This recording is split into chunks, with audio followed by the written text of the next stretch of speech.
पाकिस्तान का देखा जाए तो इस पूरे महायुद्ध में काफी बड़ा रोल भी रहा है, एज अ मीडिएटर के तौर पर भी वो सामने आए हैं। लेकिन पाकिस्तान अब कहीं ना कहीं अमेरिका के साथ माइंड गेम्स खेल रहा है। ईरान कैसे रिएक्ट करेगा, क्या लगता है इसके कॉन्सिक्वेंसेस क्या हो सकते हैं? दीपाली जी, सबसे पहले जो समझने का विषय ये है कि पाकिस्तान एक्सपोज हो गया, पाकिस्तान बेनकाब हो गया। और पाकिस्तान के बारे में जो मैं MH1 पे कहता रहा हूं जी। और जो MH1 पे हम अपने दर्शकों को बार बार हाईलाइट करते रहे हैं, वो चीज खुल के सामने आ गई है। पाकिस्तान ने एक गेम खेली, बोला भाई ऐसा है। पहले तो उन्होंने कहा जो ईरान का एनरिच यूरेनियम है ये चाइना में रखवाएंगे ताकि चाइना बादशाह बॉम्ब बनाए और ईरान को सप्लाई करे। फिर हमने कल बात की थी, आईईए ने बोला भैया ये जो 400 450 किलो यूरेनियम एनरिच की बात करे इसको छोड़ो, जो 8000 किलो यूरेनियम पड़ा उसके बारे में कौन बात करेगा। उसके बाद पाकिस्तान आया अमेरिका के पास, और पता नहीं किसी मीडिया कंपनी ने हमारे क्यों नहीं कवर किया।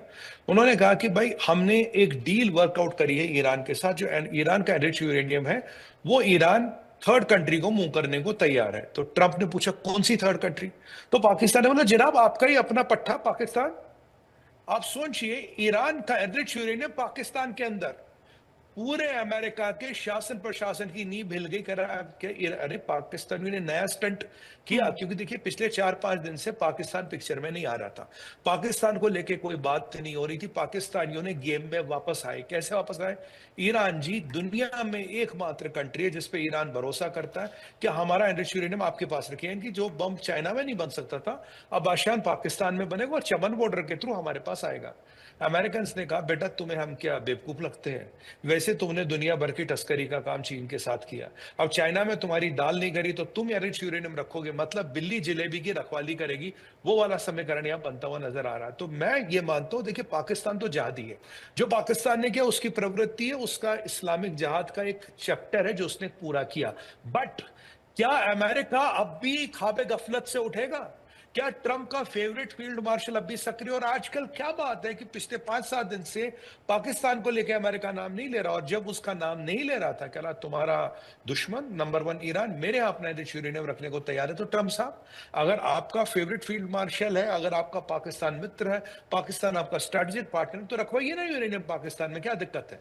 पाकिस्तान के लिए ईरान मानने को रेडी हो गया यूरेनियम, तो आप क्यों नहीं रखवा रहे?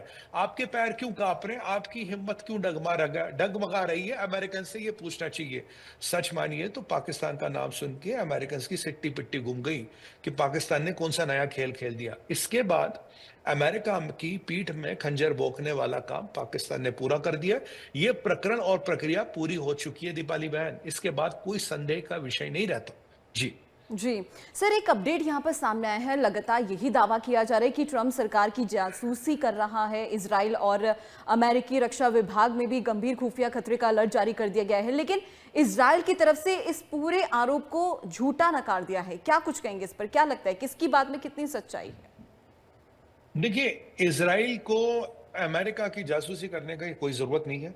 इजराइल अपना काम करता है, इजराइल के साथ अमेरिका चला है। और ट्रंप ने एक चीज कही थी कल रात को, उसने कहा था अगर मैं गद्दी पे नहीं होता तो आज इजराइल होता नहीं, इजराइल को खत्म कर देते। और नेतन्याहू का स्टेटमेंट आया, अगर ट्रंप गद्दी पे नहीं होते तो जो आज हम कर पा रहे हैं वो कुछ भी नहीं कर पाते। तो ऐसे में देखिए, मैं नहीं मानता कि इजराइल अमेरिका पे जासूसी करता है या इजराइल के जासूस अमेरिका पे जासूसी करते हैं। हाँ, इजराइल के जासूस दुनिया भर में हर जगह फैले, ईरान पे जासूसी करते हैं, पूरे मिडल ईस्ट पे जासूसी करते हैं। पर अमेरिका की जासूसी करके उन्हें कुछ मिलेगा नहीं, क्योंकि अमेरिका से संबंध खराब करके इजराइल का काम कुछ बनना नहीं, इजराइल का काम बुरा होना है। हाँ, एक इंटेलिजेंस का नो हाउ रखना। देखिए, मोसाद का नो हाउ भारत पे भी होगा, और हमारे रॉ का नो हाउ इजराइल पे भी होगा, अमेरिका पे भी होगा। सीआईए का एक इंटेलिजेंस रिपोर्ट भारत पे भी बनेगी, हमारे मोसाद की भी एक रिपोर्ट अमेरिका पे बनेगी। ये एक नॉर्मल प्रक्रिया। नॉर्मल नजर रखना एक अलग बात है, जासूसी करने का अलग बात है। नजर रखना है कि जमीन में हरकतों को मापो। हरकत अगर जमीन में होती है, राजनीतिक, इकोनॉमिक, पॉलिटिकल, उनका संज्ञान लो। दूसरा है कि मैं अपने जासूस घुसा के आपका वेद पार करके उसको आपके अगेंस्ट यूज करूंगा। तो जो दूसरा फेज है इसको मैं नहीं मानता। पहला फेज लगभग लगभग दुनिया की हर कंट्री दूसरे कंट्री पे करती है। ये एक नॉर्मल राष्ट्र सुरक्षा की एक एक्सरसाइज है, क्योंकि देखिए जी, जब सेना आपके दरवाजे पे आएगी तब तो आप सतर्क नहीं होगे ना। हमें अपनी सेना को पहले स्तर करना पड़ेगा, जो रॉ काम करती है, जो इंटेलिजेंस एजेंसियां काम करती हैं, और ये उनका जी, कार्य क्षेत्र है। इसमें ये राष्ट्रीय सुरक्षा के परिप्रेक्ष्य से इंपॉर्टेंट है। अब ये रा करें, ये मोसाद करे, ठीक है। पर अगर हम वहां जाके एक एस्पेनॉज करते हैं, वो एक पूरा फुल फ्लेड्ज जासूसी का ऑपरेशन मैं मानूंगा। जैसे आपने नाम सुना होगा रविंद्र कौशिक का। हम्म, रविंद्र कौशिक भारत के नंबर 1 जासूस रहे, नंबर 1। नंबर 2 अजीत डोभाल साहब आए। रविंद्र कौशिक साहब जीवित नहीं रह पाए, अपने राजस्थान के थे। ये वहां गए, वहां की आर्मी को इन्फिल्ट्रेट किया, वहां मेजर की रैंक में आए, वहां शादी की, इनका बच्चा भी हुआ, और एक लो लेवल ऑपरेटिव के कारण ये पकड़े गए और इनकी पाकिस्तान की जेल में हत्या की गई या यातनाएं देके मारा गया। इस रविंद्र कौशिक के नाम पे दुनिया भर की पिक्चरें हमारे उर्दू वुड ने बना ली, पर एक जो असली हीरो था उसका एक पिक्चर, एक चित्रण नहीं किया गया। वो होता है एस्पेनॉज।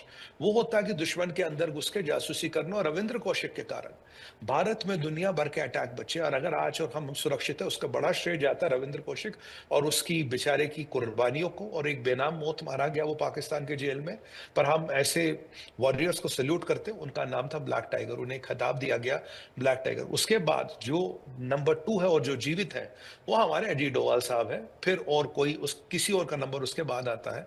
तो जो डोभाल साहब ने वो एक्टिविटी की या जो रविंद्र कौशिक ने एक्टिविटी की, उससे आप जासूसी कह सकते हैं। बाकी नजर रखना, वक्त चीजों को नापना, जमीन की नब्ज पे हाथ रखना, उसे जासूसी नहीं कहा जाएगा, उसे इंटेलिजेंस असेसमेंट कहा जाएगा। दीपाली जी। जी। जी।